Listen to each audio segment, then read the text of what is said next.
مولانا و مولا الثقلین جد الحسن والحسین سیدہ شباب اہل الجنہ المکی المدنی القرشی الہاشمی مولانا ابی القاسم محمد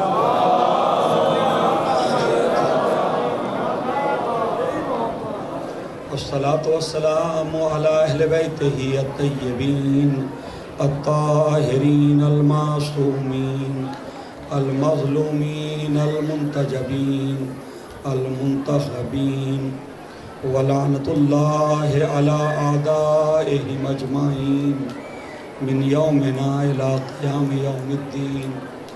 أما بعد فقد قال الله سبحانه وتعالى في كتابه الكريم وفرقانه الحميد وقوله الحق بسم الله الرحمن الرحيم لا تقولوا لمن يقتل في سبيل الله أموات بل أحياء ولكن لا تشعرون. صلوات پڑھیں.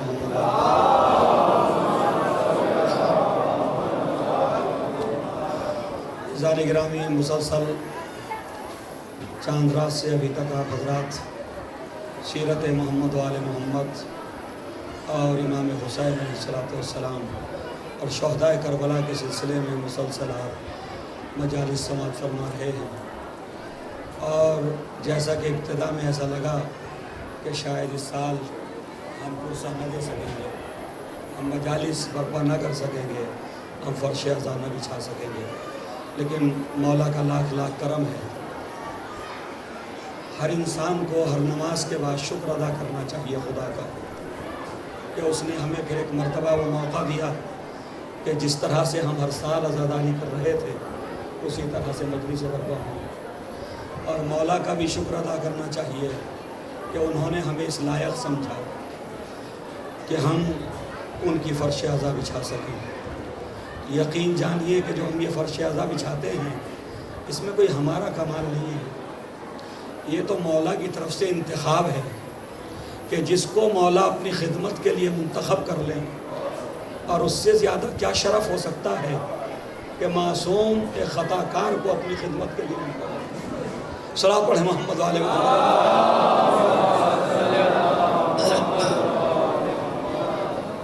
اور میں ان تمام ہی حضرات کے لیے اور ان کے لیے بھی دعا کیجیے یقیناً کہ جن حضرات نے محنتیں کر کے اور جن حضرات نے اپنا قیمتی وقت نکال کر کے اس فرش عزا کو بچھانے میں جو ہے وہ اسباب مہیا کیے اور وہ ہمت کے ساتھ، حوصلے کے ساتھ، قوت کے ساتھ ڈٹے رہے اور انہوں نے کسی طرح کی کوئی کمزوری نہیں دکھائی.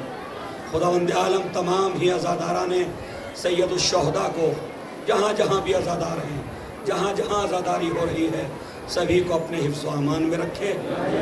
اور یہ عزاداری کا کارواں کہ جو ابھی یہ تو شروع ہوا ہے، جو جا کر کے انشاءاللہ 8 ربیع الاول پر جو ہے اختتام پذیر ہوگا. دعا کریں کہ جہاں مجلسیں نہیں ہو سکی ہیں، جہاں فرش عزا نہیں بچھایا جا سکا ہے، آنے والے وقت میں وہاں پر بھی اسباب پیدا ہوں اور وہاں پر بھی اہل بیت کے چاہنے والے فرش عزا بچھا سکیں، جناب زہرا کو کھل کر کے پرسہ دے سکیں.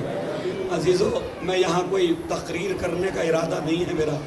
میں اس وقت آپ کو بہت زیادہ بس چند باتیں عرض کرنا چاہتا ہوں کربلا کے حوالے سے. ایک تو یہ کہ قرآن یہ کہہ رہا ہے کہ جو ہماری راہ میں قتل کر دیا جائے اسے مردہ نہ سمجھنا، وہ زندہ ہے اور زندگی کو تم اس کی درک نہیں کر سکتے. تو اس لیے کہ ہم تو وہی جانتے ہیں جو ہماری آنکھیں دیکھتی ہیں، ہم اسی کو سب کچھ سمجھتے ہیں جو ہماری آنکھوں کے سامنے ہوتا ہے.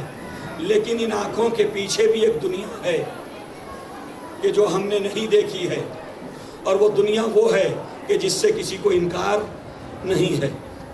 تو خداوند عالم نے منافقین کی زبانوں پر پابندی لگائی، لا تقولوا لمن یقتل فی سبیل اللہ اموات، کہ دیکھو جو ہماری راہ میں قتل کر دیے گئے ان کو مردہ نہ کہنا. مجھے انصاف سے بتاؤ یہ مردہ کہنے والے لوگ کون تھے؟ یہ شہیدوں کو مرنے والوں کے ساتھ شمار کرنے والے لوگ کون تھے؟ کیا یہ عیسائی تھے؟ کیا یہ یہودی تھے؟ جو فرما رہے ہیں کیا یہ کفار و مشرکین تھے؟ نہیں، وہی لوگ کہ جو اسلام کے لیے اسلام کا کلمہ پڑھ چکے تھے، جو اللہ کی وحدانیت پہ یقین رکھتے تھے، جو نبی کی نبوت کو مان رہے تھے، جو کلمہ پڑھ کے اسلام میں داخل ہو چکے تھے، وہی کہہ رہے تھے کہ جو بدر میں شہید ہو گئے، جو آج ہمارے ساتھ نہیں ہیں، اگر وہ بدر میں نبی کے ساتھ نہ گئے ہوتے، احد میں نبی کے ساتھ نہ گئے ہوتے، تو ہماری طرح کھا پی رہے ہوتے، ہماری طرح زندگی کے مزے لے رہے ہوتے۔ تو خدا نے ان کے زبانوں پہ پابندی لگائی کہ دیکھو تم مسلمان تو ہو چکے ہو، لیکن اسلام تمہارے دلوں میں نہیں اترا۔ تم اپنے آپ کو مومن تو کہتے ہو، لیکن تم اپنے اللہ کے حکم کی تعمیل کرنے کے لیے آمادہ نہیں ہو، یعنی ایمان ابھی تمہارے دلوں میں داخل نہیں ہوا ہے۔ تو وہاں پر پابندی لگائی گئی، لا تقولوا لمن یقتل، کہ اپنی زبانوں پہ یہ کلمہ ہماری راہ میں شہید ہونے والوں کے لیے جاری نہ کرنا کہ وہ مر گئے، بلکہ وہ ہمارے یہاں زندہ ہیں، وہ زندہ ہیں۔ تو ایک طرف تو زبانوں پہ پابندی لگائی، لیکن منافقین ہیں کہ وہ پھر کہتے کہ چلیے ہم زبان سے نہ کہیں گے، لیکن دل میں تو وہی ہے، ذہن میں تو وہی ہے کہ وہ مر گئے۔ تو ایک مرتبہ قرآن نے دوسری آیت پیش کی، عظمت شہداء کو سمجھیے، اللہ کی راہ میں قتل ہونے والے، قربانیاں دینے والوں کی عظمتوں کو سمجھیے کہ قرآن کس طرح سے ان کی عظمتوں کی عکاسی کر رہا ہے۔ ارشاد ہوا وَلَا تَحْسَبَنَّ الَّذِينَ قُتِلُوا فِي سَبِيلِ اللَّهِ أَمْوَاتًا، کہ گمان بھی نہ کرنا کہ جو اللہ کی راہ میں قتل کر دیے گئے وہ مر گئے، بلکہ وہ زندہ ہیں اور اپنے رب کے یہاں سے رزق حاصل کر رہے ہیں۔ تو پہلی پابندی زبانوں پہ لگائی، دوسری مہر دلوں پہ لگائی، ذہنوں پہ لگائی، یعنی خدا نہ اپنی راہ میں قتل ہونے والوں کو زبانوں سے مردہ کہلوانا چاہتا ہے اور نہ کسی کے ذہنوں میں یہ فکر باقی رہنے دینا چاہتا ہے۔ صلوات پڑھیں محمد و آل محمد۔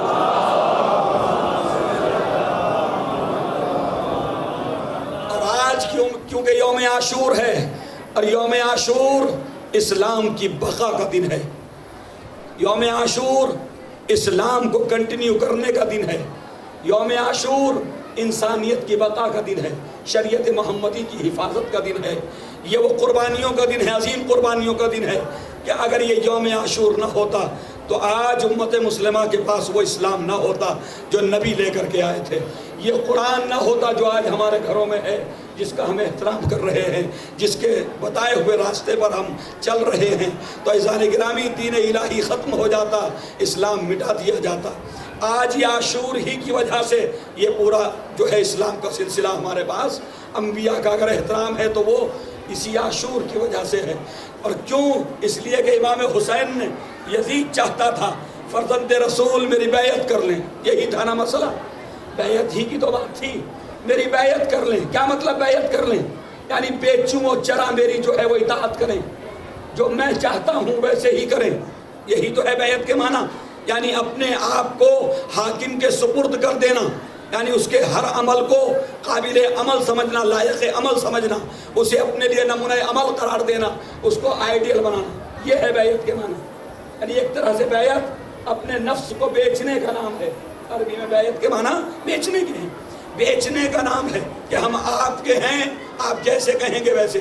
تو امام نے کہا کہ میں بیعت نہیں کروں گا، اور ولید کے دربار میں آپ نے جب بیعت کا مطالبہ ولید ابن عتبہ نے کیا، یزید کے حاکم نے مدینے کے اندر، تو آپ نے اس سے کہا کہ یزید شارب الخمر، یزید شراب پیتا ہے، یزید شرابی ہے، یزید جواری ہے، یزید مومنوں کا قاتل ہے، یزید قرآن کا مذاق اڑاتا ہے، یزید بندروں سے کھیلتا ہے، یزید اپنے محرم رشتوں کا خیال نہیں کرتا، مثلی لا یبایع مثلہ، میرے جیسا اس کے جیسے کی بیعت نہیں کر سکتا۔ تو فرما رہے ہیں میرے جیسا اس کے جیسے کی بیعت نہیں کر سکتا۔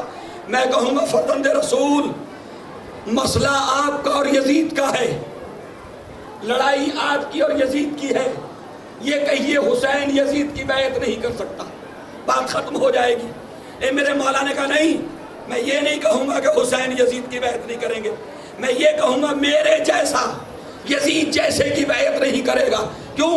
یہ حسینیت یہاں ختم نہیں ہوگی اور یہ یزیدیت بھی یہاں ختم نہیں ہوگی، یہ حسینیت بھی قیامت تک باقی رہے گی، یہ یزیدیت بھی قیامت تک باقی رہے گی۔ لہذا میں بتا رہا ہوں جو میرا چاہنے والا ہوگا کبھی یزید جیسے کی بیعت نہیں کرے گا۔ تو بیعت کے مسئلے کو اپنے اور یزید کے درمیان نہیں رکھا امام نے کہ یہ بیعت کا مسئلہ میرا اور یزید کا ہے، نہیں، کہا میرے جیسا یزید جیسے کی بیعت نہیں۔ اب قیامت تک جو حسینی راستے پہ چلتے ہوں گے وہ یزید والوں کے سامنے سر نہیں جھکائیں گے۔ تو یہ بیعت خالی امام حسین کی نہیں ہے، بیعت جو طلب کر رہا ہے یزید خالی امام حسین سے نہیں کر رہا، وہ آنے والی نسلوں سے بھی بیعت طلب کر رہا ہے۔ تو فرما رہے ہیں، اور امام نے بیعت نہ کر کے جو ہے وہ انبیاء کی محنتوں کو بچا لیا۔ بچایا نہیں بچایا؟ بھئی آدم سے شیطان نے بیعت چاہی تھی یا نہیں چاہی تھی؟ نوح سے قوم نوح نے بیعت چاہی تھی یا نہیں چاہی تھی؟ فرعون چاہتا تھا یا نہیں چاہتا تھا کہ موسیٰ میری پیروی کریں؟ نمرود چاہتا تھا یا نہیں چاہتا تھا کہ ابراہیم میری پیروی کریں، میری اطاعت کریں؟ تو امام نے بیعت نہ کر کے، ہاتھ نہ دے کر کے سر دے دیا کہ یزید تو مجھ سے ہاتھ طلب کرتا ہے، یاد رکھ میں سر تو ایک نہیں 72 دے دوں گا، لیکن یہ ہاتھ تیرے ہاتھ میں نہیں دوں گا۔ کیوں؟ سر میرا ہے، یہ ہاتھ کسی کی میراث ہے، یہ ہاتھ انبیاء کی میراث ہے۔ اگر آج یہ ہاتھ میں نے تیرے ہاتھ میں دے دیا تو آدم کا ہاتھ شیطان کے ہاتھ میں چلا جائے گا، نوح کا ہاتھ قوم نوح کے ہاتھ میں چلا جائے گا، موسیٰ کا ہاتھ فرعون کے ہاتھ میں چلا جائے گا، نمرود کے ابراہیم کا ہاتھ نمرود کے ہاتھ میں چلا جائے گا، اور میرے نانا کا ہاتھ ابو لہب و ابو جہل کے ہاتھ میں چلا جائے گا، میرے بابا کا ہاتھ امیر شام کے ہاتھ میں چلا جائے گا۔ لہذا یہ ہاتھ نہیں دوں گا۔ اور جب میرے مولا نے ہاتھ نہیں دیا تو معصوم نے کہا السلام علیکہ یا وارث آدم صفوت اللہ، السلام علیکہ یا وارث نوح نبی اللہ، السلام علیکہ یا وارث موسیٰ کلیم اللہ، السلام علیکہ یا وارث محمد حبیب اللہ۔ یعنی پھر بتایا امام معصوم نے کہ حسین تمام انبیاء کے وارث، حسین تمام انبیاء کے وارث ہیں۔ اور یہ جو مجلس ہو رہی ہے اس میں اسی لیے تو ارواح انبیاء شریک ہوتی ہیں، اسی لیے تو ارواح انبیاء شریک ہوتی ہیں، رسولوں کی روحیں یہاں موجود ہیں۔ کیوں؟ ان کی محنتوں کو بچایا امام نے، ان کی زحمتوں کو باقی رکھا امام نے، ورنہ یہ سب کچھ ختم ہو جاتا۔ بس عزیزو، ہماری بھی ذمہ داری بنتی ہے کہ ہم خالی ماتمی نہ ہو جائیں، مقصد حسین کو پورا کریں، امام حسین کو جو ہدف ہے اسے لے کر کے آگے بڑھیں۔ خالی عاشور کا دن نہیں ہے ہمارے لیے۔ اس لیے معصوم نے فرمایا کہ جب تم دین سے دور ہونے لگنا تو یہ جملے بار بار اپنی زبان پہ دہرانا کہ کل یوم عاشورا کل ارض کربلا، تاکہ پھر دین سے منسلک ہو جاؤ۔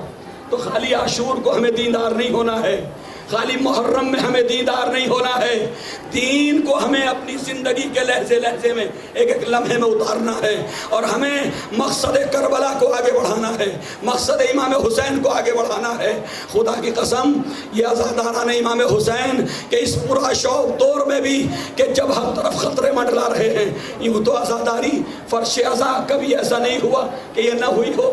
لوگوں نے اپنے بچے قربان کر کے اس فرش کو بچھایا ہے، مومنین نے اپنی اولادوں کو قربان کر کے اس فرش عزا کو بچھایا ہے۔ یہ وہ فرش عزا ہے کہ جو دور بنو عباس میں ہاتھوں کو کٹا کر کے جو ہے لوگ زیارت کے لیے گئے ہیں، امام حسین علیہ السلام کی عزاداری کی ہے۔ تو یہ عزاداری تو مٹنے والی نہیں ہے، دشمن لاکھ کوشش کر لے اور جتنا کوئی کوشش کرتا ہے اتنا ہی عزاداری اور ابھرتی جاتی ہے۔ ایک بار درود پڑھ لیں محمد و آل محمد۔ میرے گلے میں بھی طاقت نہیں ہے، مسلسل میں بھی جو ہے وہ اشرے پڑھ رہا ہوں، لہذا آواز کام نہیں دے رہی ہے، بس میں آ رہا ہوں مصائب کی طرف۔ عزیزو، آج عاشور کا دن ہے، پورا سال ایک مومن شہزادی کو برسہ دینے کے لیے ہمارے چھوٹے چھوٹے بچے نوحے یاد کر رہے ہوتے ہیں۔ جیسے عید الفطر گزرتی ہے اور ذی-القعدہ کا مہینہ شروع ہوتا ہے تو عام طور پہ محرم کی گفتگو ہونے لگتی ہے۔ محرم کے لیے خطبہ سے تذکرہ ہوتا ہے، علماء سے ذکر ہوتا ہے، کس کو بلائیں، کون خطابت کرے، کون سیرت محمد و آل محمد کو منبر پہ آگے بیان کرے۔ نوح خان اپنی تیاریاں کرتے ہیں، ہمیں زہرا کو پرسہ دینا ہے۔ سلام پڑھنے والے اپنے آپ کو آمادہ کرتے ہیں کہ ہمیں امام حسین کا پرسہ ان کے جد نامدار کو دینا ہے۔ فرش عزا بچھانے والے فرش عزا بچھاتے ہیں، اور ایک ماں ہے جو ایک انتظار کرتی رہتی ہے۔ اجرکم اللہ۔ ایک کوکھ اجڑی ماں ہے جو ہمیشہ انتظار میں رہتی ہے، کب میرے چاہنے والے فرش عزا بچھائیں گے، میرے لال کا پرسہ دیں گے۔ عزیزو، کربلا میں ایک ہی شہادت تو نہیں ہے، کس کس کا غم منائیں، کس کس کا پرسہ دیں، کس کس کا ذکر کریں۔ ارے کربلا میں کوئی ایک شہادت تو نہیں ہے، کربلا میں تو اتنی شہادتیں ہیں کہ اگر ہم ذکر کریں تو پورا سال کم پڑ جائے۔ ایک ایک ایسی شہادت کے جو دل کو لرزا دیتی ہے، دل کو تڑپا دیتی ہے۔ ہم شبیہ رسول ام لیلہ کا لال، حسین کا وہ نوجوان کہ جسے جب مدینے میں نکلتے تو کاروبار کرنے والے تھوڑی دیر کے لیے اپنا کام چھوڑ کے اکبر کو دیکھتے تھے۔ ارے یہ تو ہمارے رسول کی شبیہ ہے، ہمارے نبی کی شبیہ ہے۔ حیدر کرار، ثانی حیدر کرار، حضرت عباس علیہ السلام، امام حسن کی نشانی قاسم۔ کون ہے قاسم؟ راوی کہتا کہ جب یہ 13 یا 12 سال کا بچہ خیمے سے برآمد ہوا اور میری پہلی نظر، حمید ابن مسلم کا بیان ہے، میری پہلی نظر اس بچے کے چہرے پہ پڑی تو مجھے ایسے لگا جیسے 14ویں کا چاند زمین پہ اتر آیا، جیسے 14ویں کا چاند زمین پہ اتر آیا ہو۔ مجھے انصاف سے بتاؤ، جو دشمن کی نظر میں 14ویں کے چاند جیسا ہو، ارے وہ ام فروا کی نظر میں کیسا ہوگا؟ وہ ماں کی نظر میں کتنا حسین و جمیل ہوگا، وہ چچا کی نظر میں کتنا حسین و جمیل ہوگا۔ لیکن عزیزو، میرے مولا نے انسانیت کی بقا کے لیے، میرے مولا نے اسلام کو بچانے کے لیے، میرے مولا نے کلمہ توحید کی حفاظت کے لیے ایسی ایسی قربانیاں پیش کر دی۔ ارے اپنے اکبر کے لاشا اٹھا لائے، قاسم کے جنازے کے ٹکڑے لے آئے، اصغر کو فوج اشقیاء کے سامنے لے گئے، پانی کا سوال کر چکے۔ وہ وقت آ رہا ہے، قریب آ رہا وہ وقت، یہ وہی وقت ہے، قریب آ گیا وہ وقت۔ اب کربلا میں زیادہ امام کے چاہنے والے باقی نہیں ہیں، اب حبیب نہ رہے، یہی وقت ہے۔ چند لمحوں کے بعد وہ وقت داخل ہو جائے گا جب ساتھ میں حبیب نہیں ہے، مسلم ابن اوسجہ نہیں ہے، جنازہ اٹھا چکے امام، سعید ابن عبداللہ نہیں ہے، لاشا لا چکے امام، اور عزیز و اقارب بھی نہ رہے، اکبر کا لاشا لا چکے امام، قاسم کا لاشا اٹھا چکے امام۔ سنیں گے جب قاسم کے جنازے کے ٹکڑے لائے، ایک مرتبہ اکبر کے لاشے کے قریب رکھ دیے۔ اجرکم اللہ، خدا کوئی غم نہ دے سوائے غم سید الشہداء کے۔ جنازے کے ٹکڑے اکبر کے، قاسم کے، اکبر کے جنازے کے ساتھ رکھ دیے، ایک ہاتھ اکبر کے جنازے پہ رکھا، دوسرا ہاتھ قاسم کے جنازوں کے ٹکڑوں پہ آسمان کی طرف رک گیا۔ میرے معبود، یہ اکبر کا لاشا، یہ میرے بھتیجے قاسم، اے میرے معبود، حسین غریب ہو گیا۔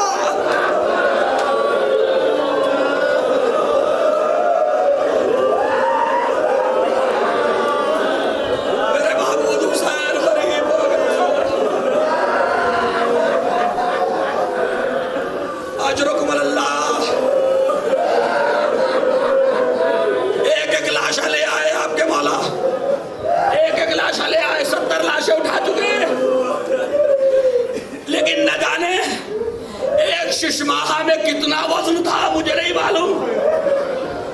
اکبر کا لاشا لانے والے، قاسم کے جنازے کے ٹکڑے اٹھانے والا میرا مولا، عباس جیسے برابر کے بھائی کے بازو لانے والا مولا، نہ جانے کیا گزر گئی کہ جب اصغر کا لاشا خیموں کی طرف لے کر کے چلے تو اکبر کا لاشا خیموں میں پہنچا دیا۔ عباس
اصغر کا لاشا لائے، در خیمہ پہ آ گیا، آواز دی رباب، رباب لو تمہارا لال آ گیا۔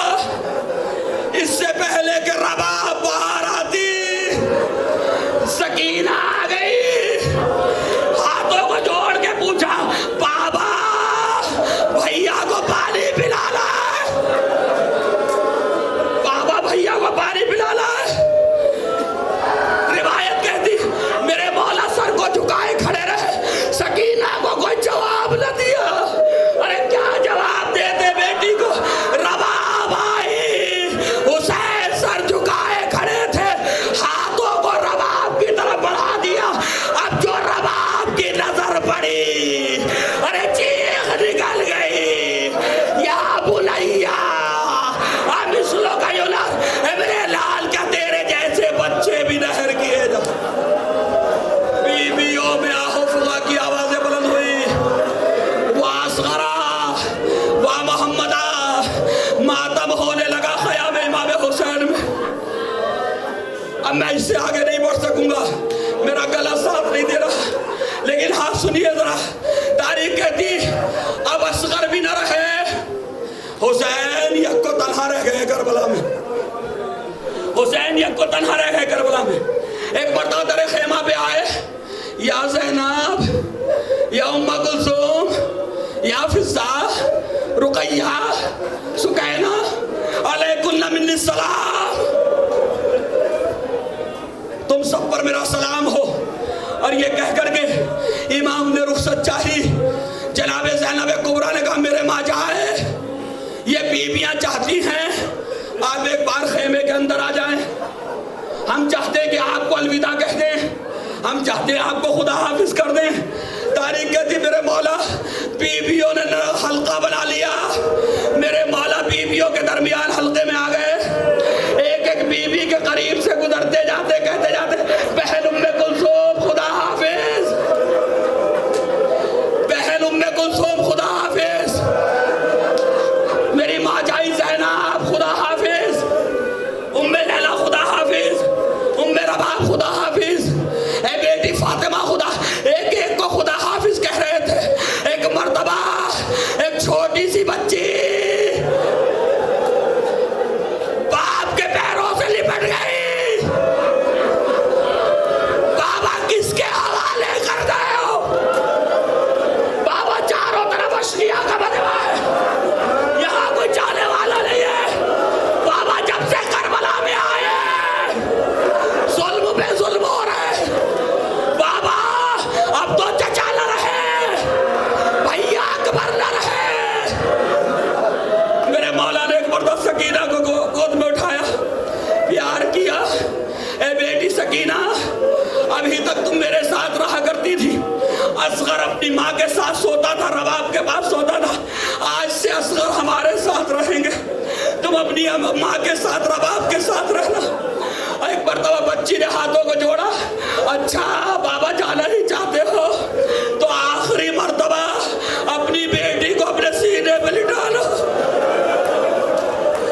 آخری بار، بابا نہ جانے اس کے بعد سینہ نصیب نہ ہوگا۔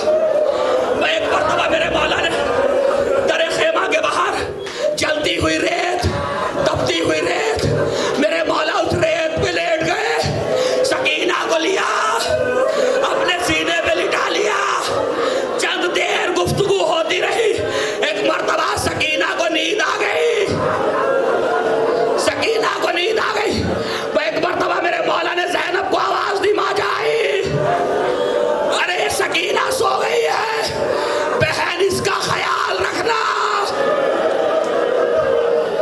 بہن سکینہ کا خیال رکھنا۔ اور یہ کہہ کے میرا مولا رخصت ہو رہا ہے، خیموں میں ماتم کی آوازیں بلند، آہو فغا کی آوازیں بلند، میرے مولا مقتل میں آئے، عباس کی طرف دیکھا، بھیا بھیا آؤ دیکھو تمہارا آقا جنگ کر رہا ہے، بھیا کیا آقا کی جنگ نہ دیکھو گے؟ اور آگے بڑھے، اکبر کے لاشے کے قریب سے گزر رہے، اے میرے لال اکبر آؤ تم اپنے بابا کی جنگ نہ دیکھو گے، قاسم کے لاشے کے قریب ایک ایک کے قریب سے گزرتے ہوئے پکارتے جاتے.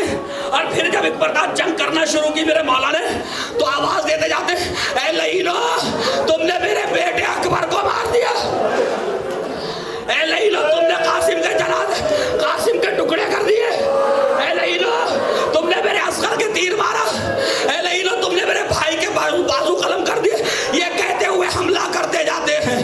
ایک مرتبہ حسین جب حملہ کر رہے تھے فوج یزیدی کوفے کی دیواروں سے ٹکرا رہی تھی.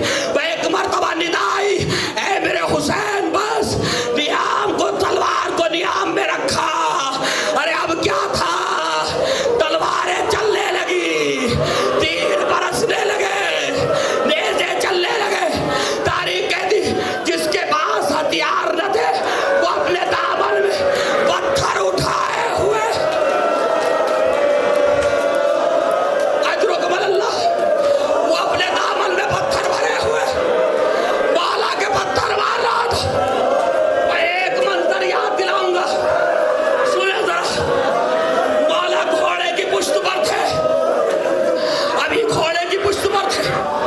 بسر سعد نے کہا حسین زمین پہ نہ گرے, ابھی حسین زمین پہ نہ گرنے پائے ورنہ جنگ کا نقشہ بدل سکتا ہے.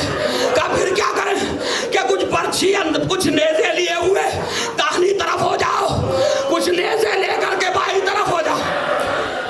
فوج یزیدی کے کچھ لوگ نیزے لیے ہوئے برچیاں لیے ہوئے امام کے داہنی طرف آ گئے, کچھ لوگ بائیں طرف آ گئے. فرزند رسول جب داہنی طرف گرنا چاہتے تو وہ نیزوں سے ارے مولا کے پہلو میں نیزے لگا. جب بائیں طرف گرنا چاہتے تو بائیں طرف والے نیزوں سے روک دے. آئے نبی کا نواسا, آئے میرا مولا, زخموں سے چور ہو گئے. ایک مرتبہ زمین پہ گرے, جو تیر جسم میں لگے ہوئے تھے, ادھر کے تیر ادھر, ادھر کے تیر ادھر. ارے کربلا میں زلزلہ آ گیا, آندھیاں چلنے لگی, شمر